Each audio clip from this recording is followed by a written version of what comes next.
Hello, everybody. Thank you so much for joining and welcome to our webinar, Recommendations for Addressing Systemic Root Causes of Data Backlogs. My name is Matt Morio, and I'm with our PATH team based in the Seattle office in the USA. I am pleased to see you all joining us today. And thank you for taking time to join us.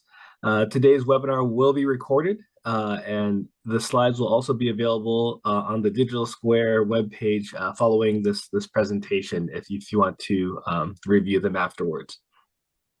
As we get started, if you all could just be kind enough to indulge us with using the chat box, just putting in your a brief introduction with your name, location, and organization. We'd greatly appreciate that. And also, as you have questions, please just enter them into the chat box as well. And I will monitor the questions during the presentation, and then we have a Q&A period at the end if we can't address them right away in line. So today we'll be sharing the learnings and recommendations from an activity that our team at Digital Square completed this past year. The team conducted a root cause analysis across Kenya, Senegal, and Tanzania. And we looked to understand why the COVID data backlogs existed, which were delays for entering the immunization data into electronic systems. And also, through this process, coming up with some recommendations to alleviate or prevent that data backlogs in the future. Next slide, please, Kathy.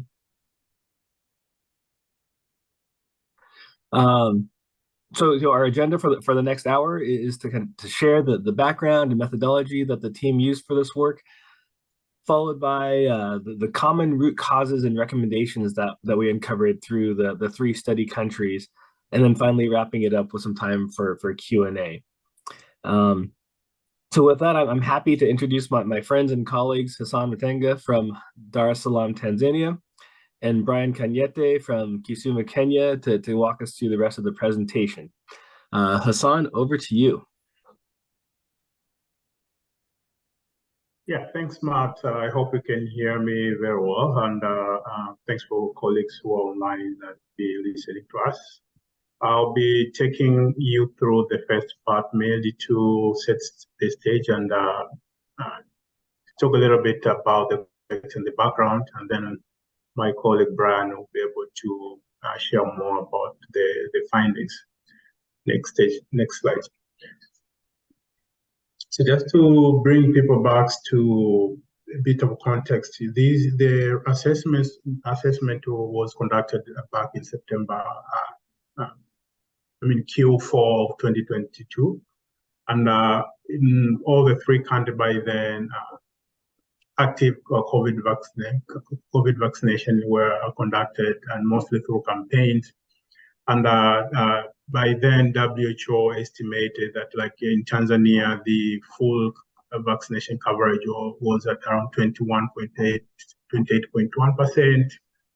And then Kenya was around 18.8%, and then Senegal was 6.5%. So the need for more data to inform how country would ensure that by close of Q4 2022, at least 70% of the population has been covered and vaccinated with COVID vaccine, were very pretty much huge in terms of we need to have all the data, we need to have all the information to inform where do we prioritize, which population needs more attention to be able to be vaccinated, so that we attain the target of 70% of the population being able to be vaccinated.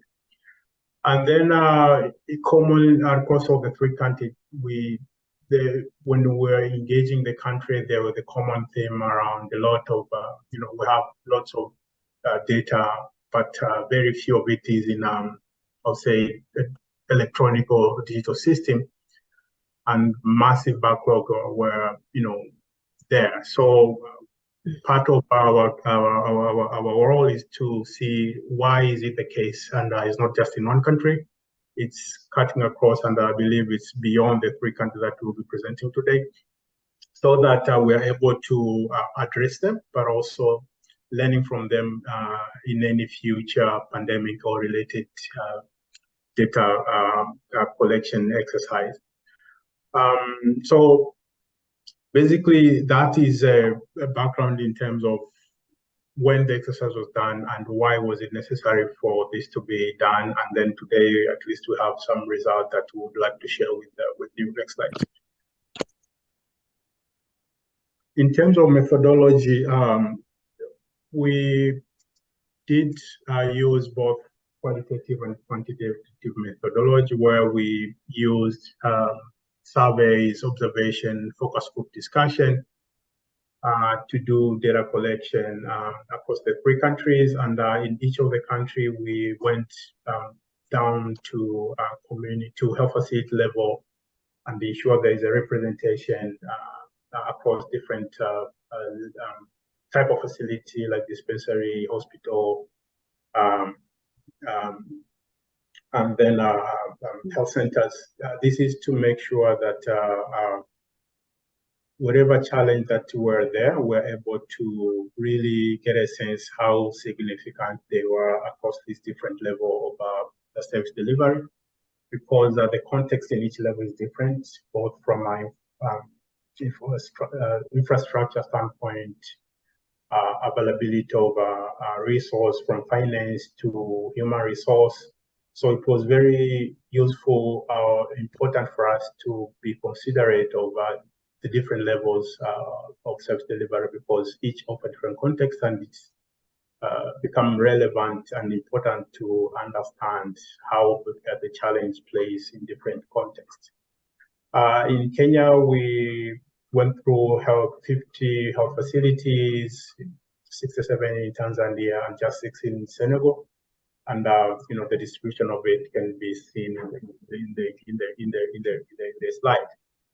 To supplement that level, we also had some conversation with the management level at the regional and district or provincial level to also get their field thinking and issues that were a result of the the COVID vaccination. And finally, we also had a high-level ministerial management meeting to really validate what we've seen downstream, and also get their perception and view on what could be the issue, and potentially what are these solutions that need to be adopted. Next slide. And then in terms of some analysis, we mainly did the basic statistical summary to be able to analyze the result. And also we did use some qualitative tools to make sure we are analyzing all the themes that I mentioned from the observation, from the focus group discussion that we've had with the different healthcare providers downstream, and also the management level.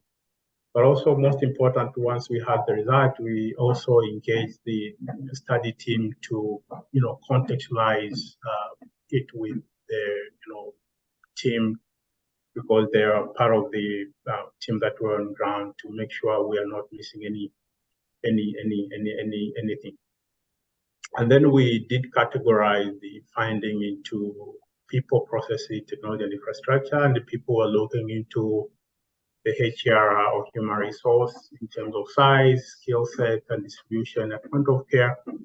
A process, we were looking into how alignment of business process, vaccination process against the information system that is used to collect data, to see if there is a story to tell around it. And technology, we're looking into the underlying software technology that was used to build the tool, so that we're looking at its performance and any design issue that would be a cause of the backlog.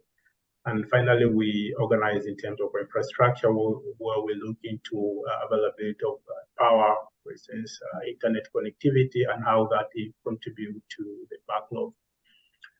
And then, as I've said earlier, we also validated with some digital expertise on the result that we've come up with. Next slide. Yeah, so what we've seen is that, COVID, the introduction of COVID and scaling COVID, they brought a lot of, I'll say, challenge, not really challenge, but stress into the existing information system, because part of it is that as much as the forecast of the solution were built for health facilities set up, COVID was mostly provided through campaign. I think initially when COVID was introduced, it was more on facility-based, coming in, a very formal setup. But again, as intensification grew, then the shift become community level, where the context is a bit different, and also this campaign setup is quite demanding in terms of what human resource required to successfully implement the campaigns, but also the information system that is designed to make sure all the data are really into the solution. So we came to realize that the root causes are not necessarily COVID related, or can be applicable beyond the COVID-19 vaccination, in the sense that addressing these root causes would enable more efficient implementation of digital health solution to manage any other health related information needs beyond the COVID-19. Next slide. So yeah, along the same line, that we've seen that if we're able to address this root cause, the applicability for these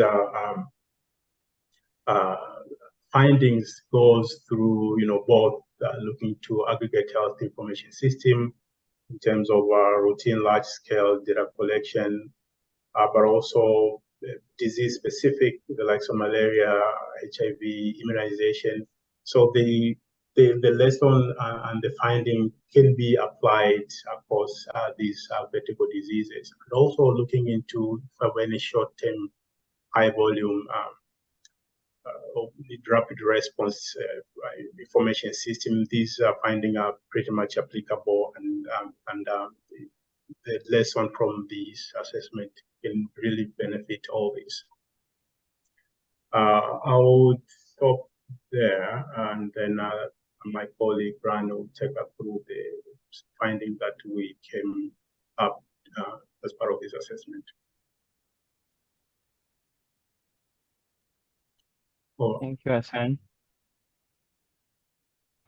So we came up with, we used a framework of technology, infrastructure, processes, and human resource.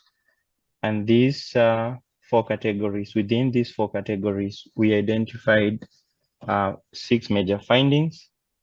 And for each of these findings, we have primary recommendation. But as we all know, this was a root cause analysis methodology. So for each finding, we have a story behind it. And as we shall see, we'll have a finding and the root causes for why this was happening and the implication of having on the data backlog. So we categorize these root causes into technology, which means software, hardware solutions. And then we have infrastructure. And in this case, we are referring to digital solution enablers, such as internet access and data bundles. And then we have guidance and processes, which included issues of standard operating procedures and data management, including mismatches between physical tools and the actual digital health systems. And finally, we shall be looking at issues with the human resource and why we had some facilities reporting lack of motivation among staff. Next slide, please. So we'll begin with capacity technology. That is, we have 2 recommendations under technology. And the first one, we are recommending for ministries and programs to increase system capacity and plan for troubleshooting. And this stems from our finding that data and reporting applications were normally, we found out they were slow and normally ended up requiring a reboot or a restart for the application to function optimally. And the root cause for this was either because there was insufficient server capacity, or the server was had low quality, or the devices were old and not functional, or the internet was slow. As a result of this, data entry always normally experienced interruptions, meaning that people would not be able to enter data at the time when they required to enter and access data. So we are recommending two key adaptations in the short term. Ministries and programs can assess the device and network that is available to resolve issues, and we've provided sample of our facility troubleshooting flowchart that facilities can adopt to escalate issues whenever certain processes are met. And the other recommendation is for ministries and programs to also perform routine system maintenance and bug fixes, especially for systems that were extremely too slow and had not been maintained for some time. In the medium and long term, we are recommending that we address the root causes of the system slowdown, and these would include planning ahead of surge data collection times, and be able to ensure that we have proper systems for these surge and emergency periods, ensuring that the server meets the minimum requirements for the system and load capacity. And if possible, if the regulatory environment allows, ministries and programs could migrate their data to cloud systems so that the server can always adjust to the required needs depending on usage.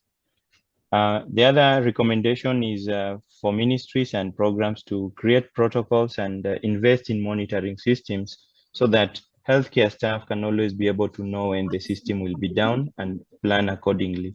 But finally, we also found that there was limited budget for system and capacity maintenance, and so we are recommending that ministries and programs to allocate budget for increasing and maintaining server capacity for impromptu data collection systems.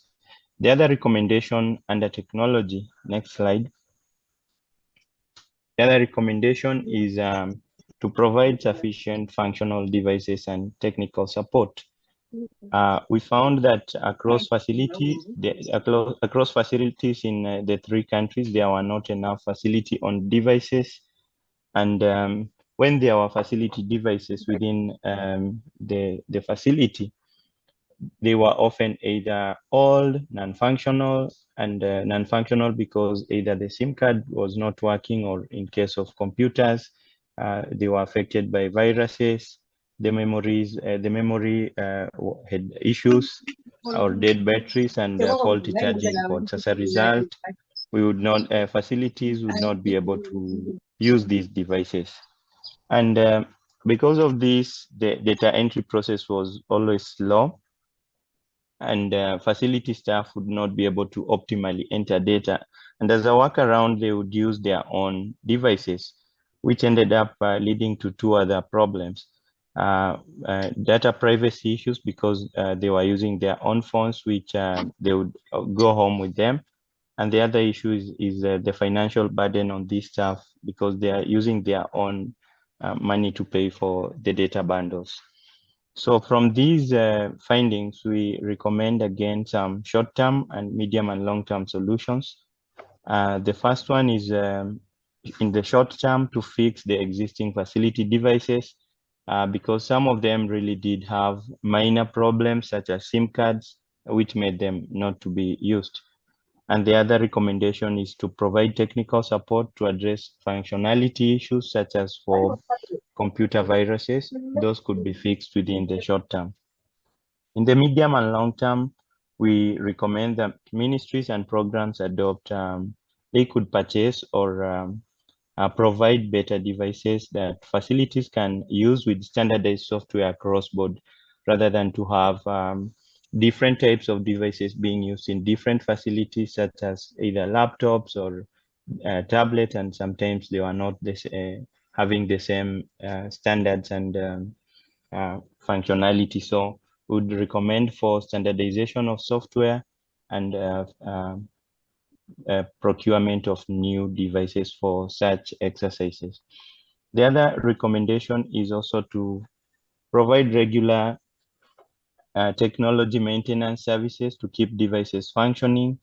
And these addresses issues such as, like I've said, computer viruses, and where we have breakdowns in terms of the hardware.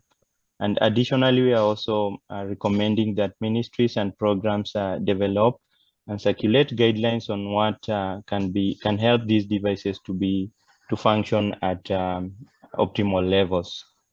We are also recommending circulation of standard operating procedures and guidelines for what applications can actually exist within the devices that we have owned by the MOH, because we found that there were none of these guidelines, and different devices were actually having different applications, and these poses privacy issues. Finally, again, similar to the previous recommendation, we advise that ministries and programs create a budget line for devices and funding for data bundles across board. The next category of our recommendations on infrastructure. Next slide. So we have two recommendations. We have one recommendation for under infrastructure, and this relates to providing data bundles for internet access, including an option for offline data entry where it's necessary. So the key finding here was that across the three countries, facility staff were reporting lack of available internet, reliable internet access as a significant barrier to timely data entry. And this was relevant in both individual level and aggregate data collection systems. So many staff were using personal data bundles in many cases because they were using their own personal devices. And when the internet was unavailable or inaccessible, data could not be entered into the system. And so data entry was delayed, and over time, these accumulated a backlog until such a time when there was internet access for the staff to be able to enter data into the system. So in the short term, we recommend ministries and programs to provide funding for data bundles, and this would be able to allow facilities to access the internet during the entire period when they are entering data.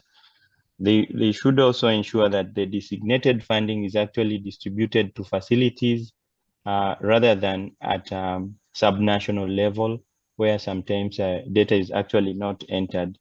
So that's one of the reasons why facilities would not be able to access data, is because there wasn't a proper distribution of internet bundles, such that where data bundles were actually needed, they were not available, and where the data bundles were not needed, they were distributed. But in the medium and long term, there would be a need to set up limited internet connectivity to develop an offline system in settings where there is limited internet connectivity, especially in rural areas where the internet was completely not available as a result of the staff would not be able to access the internet. So, of course, the offline system comes with some other considerations to take into account. For instance, being able to ensure that the offline system is uses unique identifiers so that you do not end up entering data for the same individuals and having a duplication of the data. So all these would enable for staff to be able to have continuity in data entry, whether there is internet or not. And these recommendations have been this recommendation for offline system has already been adopted in some cases, like in Tanzania, where the offline system is currently being deployed. The other recommendation that we are also advising is to have orientation of the end users on the system for offline capabilities once it's available, and then we would have these syncing data into the when the internet connectivity is available. We are also recommending for ministries and programs to work with telecommunication providers to have a sustainable agreement where we can they would negotiate for the cost of data bundles and internet access. And overall, we also recommend for programs and ministries to have a budget line for internet and data bundles, because in majority of the cases where we were interviewing healthcare workers, we found that there wasn't a clear budget for internet access at facility level, and there are many sources for these, including provision by implementing partners. Next slide. In the next slide, we also looked at guidance and processes, and we have two recommendations under this. The first one is under we recommend ministries and programs to develop and implement standard operating procedures for service delivery and also for data management. So in some cases, we found out that there would be standard operating procedures, but these would only be for service delivery and none for data management. And where there were standard operating procedures for data management, they were either outdated or not applicable within the COVID-19 pandemic situation. So we recommend that ministries and programs develop and review their national SOPs and process guidelines for data entry and use of electronic systems. And where we have already SOPs existing, programs should also ensure that they are up to date and relevant staff are trained on this. These stems from some of the reasons why this was common is that the SOPs, for instance, for transferring data from paper to the system, they would be there, but would not provide realistic or relevant information in terms of COVID-19. So these would need for programs and ministries to look into existing SOPs and revise them accordingly as per the need for the program. In the long term, for pandemic preparedness, it would be ideal if programs and ministries can create SOP templates that can be applied to a pandemic at an earlier stage, because in this situation, during the study, we found out that there was either little or no time to develop SOPs, and some facilities devised their own SOPs that did not actually work, or they were not optimal. Ministries should also consider disseminating SOPs to health facilities to ensure consistency in vaccination and reporting processes across all facilities, including private and public ones. Additionally, we are also recommending for ministries to identify the responsible agency for maintaining and updating SOPs and guidance documents, whether these will be at national or subnational level, because of the variability in the SOPs that we found. And finally, within these recommendations, we are also advising that we have a budget line for developing and updating SOPs to incorporate into training and mentorship. Next slide, please. The last recommendation under guidance and process is to ensure congruence between processes, data fields, and formats of paper tools and digital systems. So this situation, the finding here is that we found situations where the format, questions, or information collected on paper tools did not match with information collected in the digital system. Because of the rapid nature of COVID-19 immunizations, facilities found themselves having the need to improvise paper tools, some of them that were handwritten, and sometimes facility staff also improvised using routine immunization registers and other outdated registers, as long as they would be able to capture some data. And the result of this is that the format of the information that was collected was there was a lot of variability in that information. The processes used to collect and enter data was not also standard across board. It did not align with the digital systems and processes that existed. For instance, in Kenya, where we were using Chanjo Kenya, there were different tools that were being used county by county at subnational level and within facilities.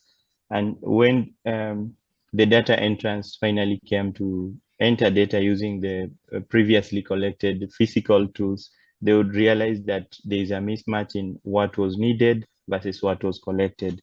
So this often happened because of the mandatory fields that were required, and in the ad hoc paper tools, they were often not collected. So this inconsistency required additional time to either go back and collect more data to be able to enter in the system, or to have other necessary plans that would allow them to be able to plan for the missing data. So we are recommending that ministries and programs have a clarification on accountability for decisions and alignment in data collection and entry processes, so that we have a clear system of paper tools versus the digital tools. And we're also recommending that ministries engage relevant stakeholders to review the data needs within the system and define the processes and align tools and system. These reviews should identify priority data elements to be collected and probably drop extraneous data fields that are not required, and inform the design of paper tools and digital tools that are streamlined and are aligned. Additionally, we are also recommending that in emergency settings where tools and processes must be rapidly introduced, they should be reviewed maybe during the data collection or after the data collection has begun, to inform redesign of these tools, so that we don't keep using the same tools that were designed at the beginning when the system is actually changing. We are also recommending that ad hoc paper tools that have been developed, we replace them with specifically designed paper tools as early as possible, and ensure the tools are distributed to relevant healthcare workers. So this applies to subnational levels where we have data tools provided, but they are not distributed to all facilities. And so some facilities use outdated tools, while others, especially the high volume facilities, are able to access the correct tools that are available from the administrative level. And finally, we're also recommending a budget line to ensure that there is a system review resulting in updates for both the system and paper tools. And finally, for our last recommendation in the next slide, we are recommending for human resources that ministries and programs consider hiring surge support and motivate and support end users to use the digital system. So there is quite a story behind this recommendation, and in all three countries, they reference that staff shortage, large workloads, lack of motivation as major factors contributing to the data backlog. So healthcare workers expressed concerns that COVID-19 service delivery and reporting was adding to their already high workload. And this workload was a challenge particularly for large outreach campaigns. So let me just pause a bit and give an example here of a facility where they do have a few staff, probably 2 or 3 at a dispensary or health center, and they already do have their daily responsibilities and obligations within the OPD and other departments. And now we have COVID-19 situation here. And because COVID-19 was majorly organized through campaigns, they still have to go to organize these campaigns, go out and mobilize as well as vaccinate, and still collect data and enter into the digital systems. So these poses additional responsibilities and workload, and majority of them reported lack of motivation, in part due to this high workload and either low or no compensation, where implementing partners would be able to come in and provide some compensation for transport reimbursement. For instance, in Tanzania, healthcare workers were reporting that they expected to receive additional compensation for the outreach campaigns, but this did not happen. And in Senegal, healthcare workers at the time were actually on strike due to inadequate compensation, explaining the reason why we only collected data from 6 facilities within the country. So when healthcare workers have limited bandwidth and lack motivation, they deprioritize COVID-19 and actually focused on the other departments such as MCH and OPD. So these greatly added to the backlog, and this has in part reduced over time as countries have continued to update their systems. And we have, again here we have recommendations for both the short term and medium and long term. In the short term, we recommend that ministries and programs try to significantly work with temporary data clerks to provide time limited support, especially during surge support and data collection campaigns, and also to create a budget line to support short-term data collection activities. In the medium and long term, ministries should consider to design data collection and management processes that add value to the end user, so that the end users can actually have the incentive to actually work with the system. These non-financial incentives can motivate users to see that the partners or the ministries is actually making work easier for them.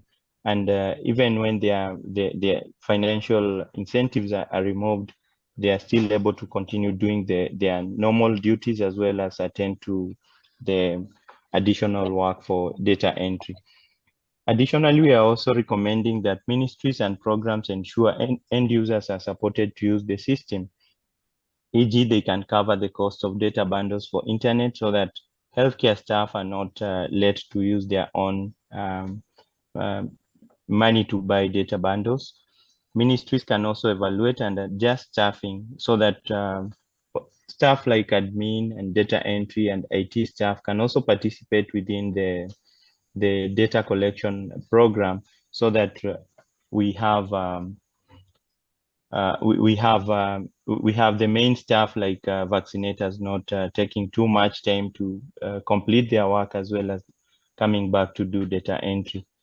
And in some facilities, in some subnational units, we actually found out that this was working very well, where there was organization of staff and sharing roles and ensuring that data was entered before the end of the day, whether they were using personal devices or facility devices. We're also recommending that where possible, healthcare workers should be paid on time to motivate them to continue working. And for outreach and campaigns, we recommend that a budget line be provided for additional compensation to healthcare workers, where they spend money to go out for campaigns and also additional data entry support. Lastly, we also recommend a review of data tools and omit unnecessary fields to reduce the burden on staff. And we have a few recommendations on the on the facility troubleshooting framework, where we would recommend for changes in terms of how data is collected. I'll pass the mic over back to Matt for the summary and some of the lessons that we captured during the project. Over.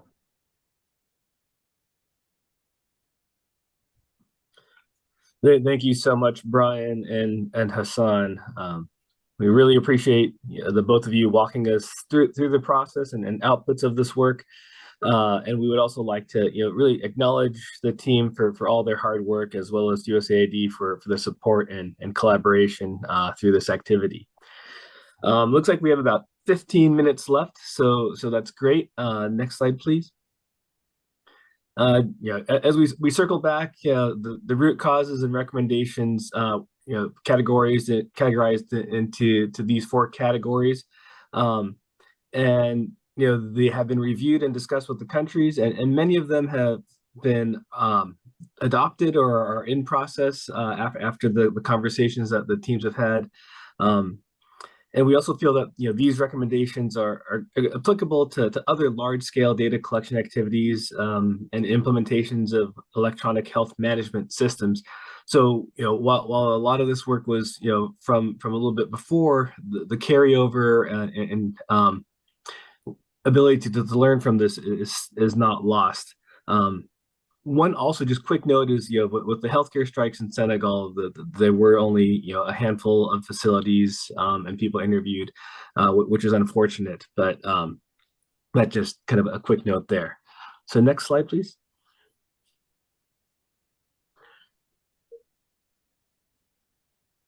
So I'm not going to read the slide. There's a lot of text on it, and I apologize for the denseness of it, but the kind of the 4 key transferable lessons that we learned across the country studies were really to kind of take an intentional and coordinated approach, make sure we pause and iterate as needed, proactively addressing the needs of the health workforce and ensuring sufficient funding. Kind of common things, but they really kind of bubbled up and floated out to the surface as we looked across the countries and compiled the responses. So with the intentional and coordinated approach, responding during emergencies, speed is important. But we also hope that the learnings from this COVID-19 response will encourage stakeholders to establish clear governance and accountability to create an enabling environment for the end users. Also that the leadership takes time to really engage and coordinate across programs and in even levels as soon as possible to streamline processes and tools, and allows people to then iterate, right? With an intentional and coordinated approach, it should have plans for check-ins and evaluations of how the needs are being met, and review if any course corrections or modifications are needed. We don't want to keep steering the ship towards the iceberg just because we started out that way.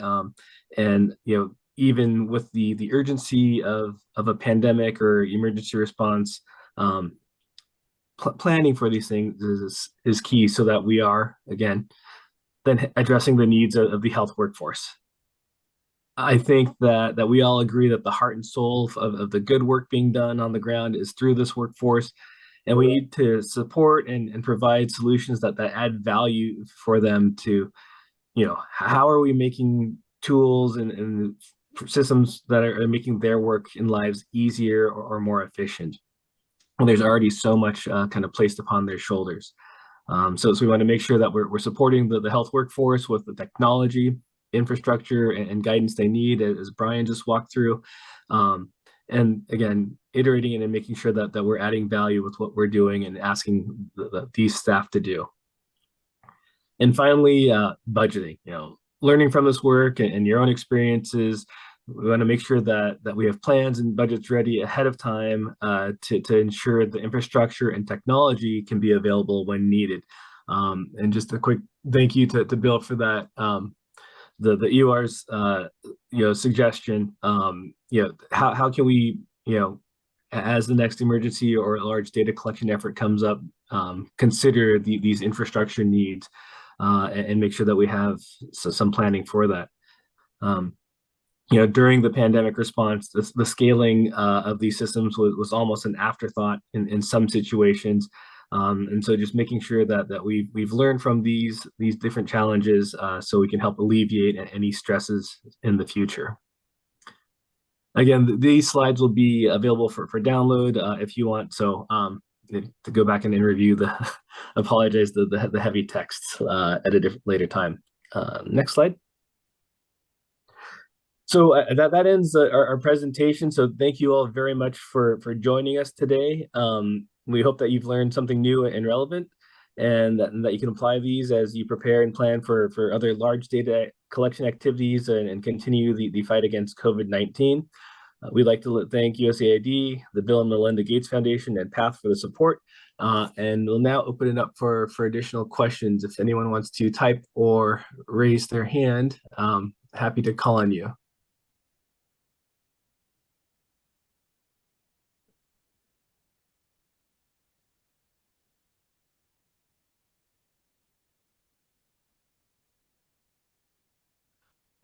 That's Eileen's question. Digging a bit deeper on the root causes, the elephant in the room is the lack of consistent, sustained, coordinated, and adequate resources to support these systems. Consistent and adequate pay for healthcare workers, funds to maintain electronic systems, print, disseminate paper materials, etc., are all necessary for for a system to function adequately. If the resources are inadequate to beg with, or sorry, typo there on my side, begin with to handle the volumes of data, realistic solution is simply the data being collected until resources are adequate to support collection of larger volumes of data. That is very true, and that is a lot of what we saw, right? The paper records were collected, and then that transfer to the digital systems was the challenge because of some of the stuff Brian walked through into the, either incongruent paper forms that didn't align with the systems, or different people doing them at different locations, which was one of the slowdowns there.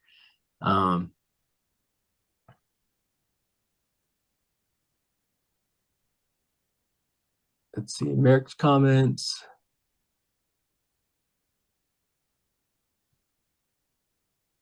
Assigning responsibilities for who should be doing them.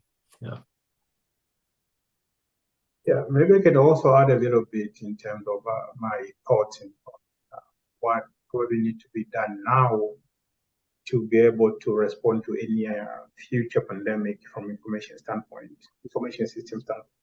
One of the key learning is that as campaign, at least from my experience, we don't really have a digital tool that really respond well to campaigns. And that is the case for COVID. The solution that we built were mainly focusing or contextualized to health facility setting where there is a different workflow compared to campaigns, and the management of the queue is a bit different. So, and the data needs as well. So I think at this point in time, the global community working with the country to really define the minimum data that we'll need to respond to any emergency or pandemic kind of situation, and that limit that to any software solution that we might want to use in cases of of the scenario of like COVID, because that would allow being a technical team to have a solution pretty much quick, and then limit the ability to change every now and then. In case, for instance, in Tanzania, every other morning you'd find there's a new feed added into the system. And that means if you had vaccinated yesterday with the paper tool, tomorrow you won't be able to enter it in the system because there is new mandatory field that you need to have in your to be able to input the data into the tool, and you don't have that field. So then what do you do in those kind of situations? And I think the number of information or data that were needed were massive. And then the question is, what is that minimum data that we would want to have? And then maybe integrate the rest of it. That if may make sense, so that we are able to align the processes, the resources that are available on ground to really do the vaccination and focus less on the data side of it, because I don't think it would be feasible to have data collect in every facility. I don't think it's possible given the existing resources, but it's possible to minimize the needs and have solutions that are simple enough to really allow for efficient data collection in a situation where we don't have time and resources as a constraint. And again, balancing between paper and digital, do we need both? Why do we need both, for instance? Is it necessary? Can we, if we want to see the value of digital solution, can we right away implement those without the need of having running parallel solution? Because the parallel solution adds into the workload, and then the complexity will keep on increasing. So that will be my few thoughts to add into the discussions.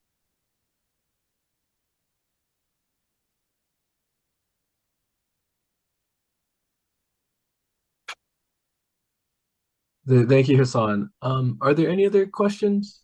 I don't see any hands up. Appreciate everybody's conversation in the chat box as well. Yes, Joy. Yeah, thanks, Matt, and thanks, Hassan. I think I was just going to agree with Hassan, and also to reiterate, the point that the ability to sort of deliberately pause and take stock once the immediate emergency has been dealt with, I think is also very important. It's totally understandable that at the beginning of a crisis, folks just sort of throw, they don't have a whole lot of time to think through what they're going to do and sort of make decisions very quickly, just in order to get a solution out there.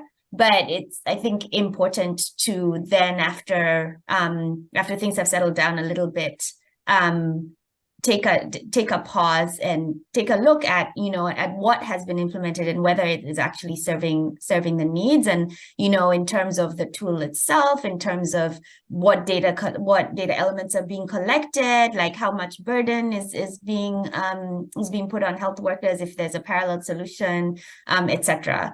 I think that's also part of the issue is, as you said, continuing to steer towards the iceberg, just because that was the course that was originally set.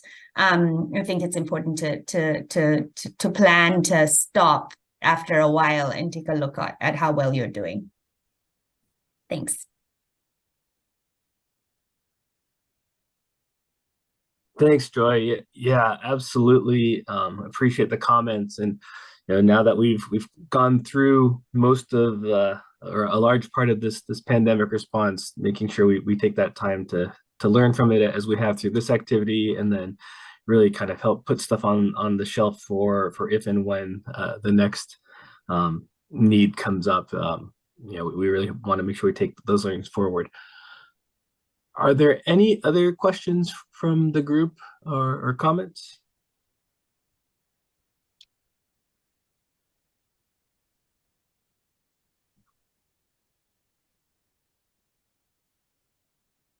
If not, we're almost at time, and we really appreciate everybody joining us. Thank you so much, and thanks to Merrick and Joy and Rob and Colleen for the support and guidance on this. We hope you've learned something new, and if not, please just feel free to check back on the Digital Square webpage, or reach out to us with any questions. Have a great day, and thank you all for joining us.